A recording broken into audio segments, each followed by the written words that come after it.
Kumar ji Africa से। राधे राधे। राधे राधे महाराज जी, आपके चरणों में कोटि कोटि प्रणाम। महाराज जी, ये प्रश्न मेरे मन में बचपन से है पर आज तक उत्तर नहीं मिल पाया।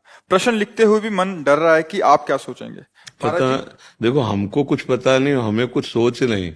आप प्रश्न करो, श्री जी चाहेंगे तो उत्तर मिल जाएगा, नहीं चाहेंगे तो हम तो कक्षा 9 पढ़े हैं 9 पढ़े हुए क्या उत्तर दे सकते हैं। हाँ, वो चाहे तो मूर्ख से भी वेद बुलवा दें, वो कर तुम अकर तुम अन्यथा कर तुम। तो आप प्रश्न करो, डरो मत। अपने जैसे माता पिता से बात करते हैं, जैसे मित्र से बात करते हैं, ऐसे संतों से बात करते हैं। डरा थोड़ी जाता है, अधिकार पूर्वक बात करते हैं कि हमारे आप हो, हमारे मन का संशय कहाँ दूर होगा, आप दूर कीजिए।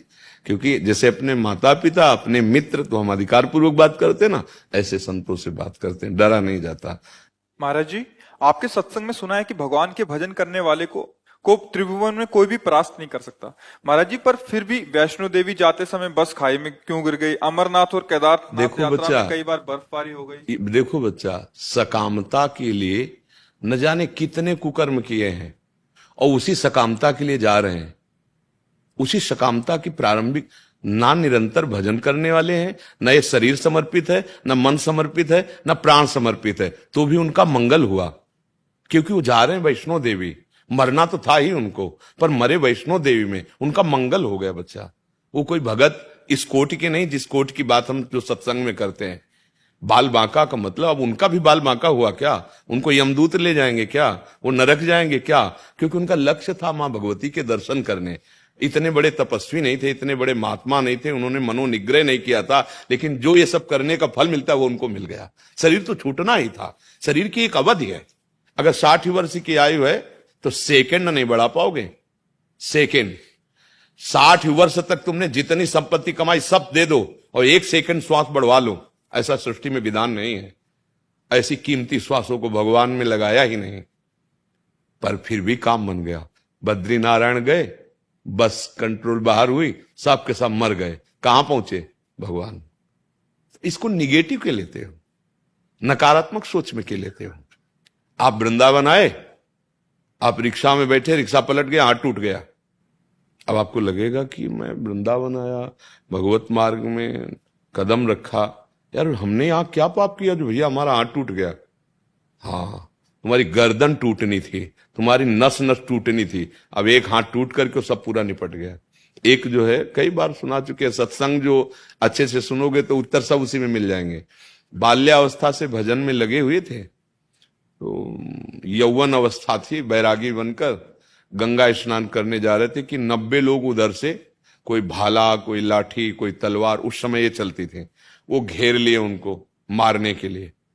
उनका भैया काट तो डालोगे, 90 लोग हो, हम अपने ठाकुर को स्नान करके चरणामृत पी ले, फिर मार डालना। स्नान किया, वो लोग रुके रहे, ठाकुर जी को स्नान किया, चरणामृत किया और भाव में हुए कि प्रभु हमसे इस जन्म में कोई गलती तो हुई नहीं, फिर मतलब इतना बड़ा दंड, 90 लोग हमें एक साथ मारेंगे। तो भगवान उनके भाव में प्रकट हुए, बोले देखो अब तुम हमारे पास आ रहे हो, तुमने 90 ऐसे बड़े भयंकर हिंसात्मक अपराध किए थे कि तुम्हारे 90 जन्म होते और एक एक करके तुम्हें 90 मारते। मेरे इसी जन्म के 10-20 वर्ष के भजन का प्रताप ये है कि 90 एक साथ मारेंगे, अब मारेंगे, बचोगे नहीं। अब पर तुम हमारे पास आ रहे हो और तुम्हें और कुछ नहीं हो। अनंत जन्मों का रजिस्टर नष्ट हो गया और सीधे भगवत प्राप्ति हुई। पर देखने में लगा कि 90 लोगों ने मिलकर भक्त की हिंसा कर दी। देखने में जो दृश्य, परिणाम परिणाम परिणाम देखा जाता है, उसी को कहा जाता है बाल बांका नहीं कर सकता। परिणाम को ऐसा संशय नहीं करना। देखो, जब हम भगवत पार्षद बनते हैं तो सामर्थ्य भी होती है, ध्यान देना। इसलिए बच्चा, इस प्रश्न का समाधान निगेटिव में नहीं है, पॉजिटिव में है। आपको समझ में आया? संतुष्ट हैं आप इस बात से? जी। अभय पांडे जी। जी राधे राधे। महाराज जी, आपके चरणों में कोटि कोटि प्रणाम।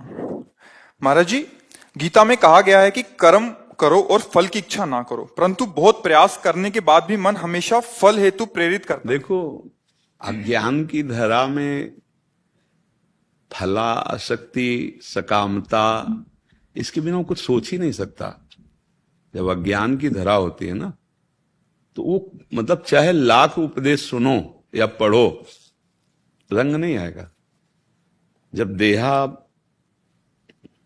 इतना देहाभिमान इतना बड़ा हुआ है कि हमें यही लगता है कि मैं शरीर हूं।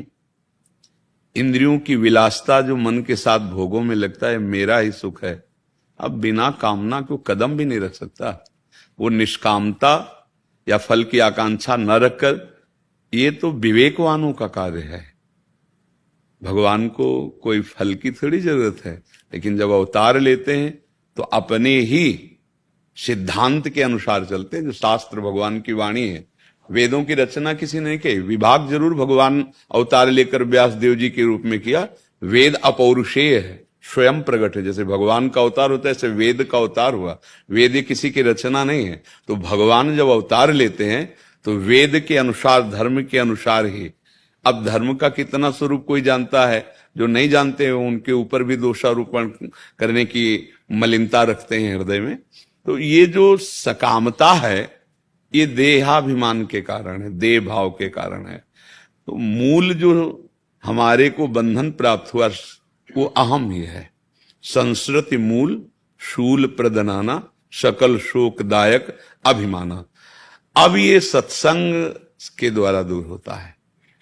जब हम खूब महापुरुषों के वचन सुनते हैं और ये सार बात समझ में आई कि सतत भगवद स्मृति ही हमारी अहम की मलिनता को शुद्ध कर सकती है, दूसरा कोई उपाय नहीं।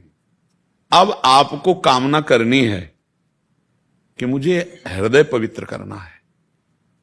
इसके लिए मुझे हर समय भगवान नाम, भगवत मंत्र, भगवत लीला कथा, भगवत रूप, गुरुदेव का रूप, गुरुदेव के वचन, ये हमारी स्मृति में चलना चाहिए। आप पहले चला के देखो, अगर इतने पे आ गए तो निष्कामता का राज्य हो जाएगा और सकामता को भस्म कर देगी। बिना भजन किए भैया ये बातें हम लोग फर्राटेदार खूब कर सकते हैं, अध्यात्म की भी, पर बोध नहीं हो सकता। ज्ञान की बातें, भक्ति की बातें करना सरल है, लेकिन हृदय में भक्ति आना या बोध होना ये कठिन है। ये भजन से ही होता है, चाहे जिस मार्ग का पथिक हो। बिना भजन के उन्नति नहीं है। देखो, जो आद्य गुरु भगवान शंकराचार्य जी का मार्ग है, ये अभेद भक्ति है, अद्वैत सिद्धांत है। अहम ब्रह्मास्मि इसकी अवस्था है, पर इसमें भी प्रत्येक पल प्रणव का जप है। अगर प्रणव जप रहित हो, चिंतन रहित हो और जगत चिंतन हो रहा है तो स्थिति नहीं आएगी। स्थिति भोगों में ही रहेगी, देह में ही रहेगी, तो फिर बात तो बनी नहीं ना। इतना बड़ा महिमा में सिद्धांत है अद्वैत सिद्धांत, जिसमें पूरी सृष्टि समा गई मैं में, अनंत ब्रह्मांड समा गए मैं में। इतना उपासना का विस्तृत स्वरूप है कि मैं में पूरी सृष्टि समा गई। जो ब्रह्म वो मैं, तो सर्वम खलमिदम ब्रह्म, वो आत्म स्वरूप का इतना विस्तार हुआ कि एक भी कण नहीं बकाया रह गया जो मैं में स्थित ना हो गया हो। वो भी ये स्थिति प्राप्त होती गुरु चरण सेवा से और गुरु उपदिष्ट मंत्र नाम से। कोई भी सिद्धांत, क्योंकि गुरु कृपा से उधर के भी सिद्धांत को भगवान शंकर की कृपा से जो समझा, बिना भजन के हमने देखा किसी भी मार्ग के पथिक हो शास्त्र का अनुभव नहीं कर सकते। तो जो भगवान का उपदेश है कि आप कर्म करिए, फल की आकांक्षा अगर रखेंगे तो आप सिद्धांत पे नहीं चल पाएंगे। सुख दुखे समय कृत्वा लाभा लाभो जया जयो, ये कर्म योगी की स्थिति होती है। वो उसके फल में अगर आसक्त होगा तो स्थिति कैसे आएगी। तो इसीलिए हम कर्म और कर्म फल दोनों, हम कर्म फल तो नहीं त्याग पा रहे, तो आप क्या करें, बहुत सरल उपाय, कर्म और कर्म फल दोनों भगवान को दे देते हैं। अब वो हमें क्या देते हैं, ये हमें धैर्यपूर्वक देखना है।